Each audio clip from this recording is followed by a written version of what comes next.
Badan Meteorologi, Klimatologi, dan Geofisika Stasiun Cut Nyak Dien Melabuh Nagan Raya menghimbau masyarakat untuk waspada potensi karhutla. Hal itu disampaikan oleh Forester BMKG Melabuh Cut Nyak Dien Nagan Raya Yoga Almaruf STR saat diwawancarai RRI.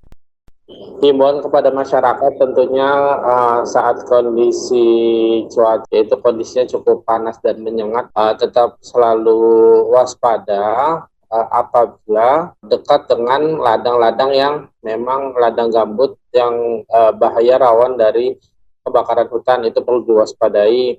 Untuk membuang puntung rokok dan membakar sampah itu pun juga dihindari seperti itu. Ia menyebut meskipun perakiraan cuaca berawan hingga cerah berawan dan pada malam hari berpotensi hujan ringan hingga sedang, namun cuaca panas di siang hari dapat berpotensi munculnya titik api. Lebih lanjut, ia menghimbau masyarakat untuk tidak membakar sampah terutama di lahan gambut untuk menghindari terjadinya karhutla, meski sejauh ini belum terdeteksi adanya hotspot atau titik api.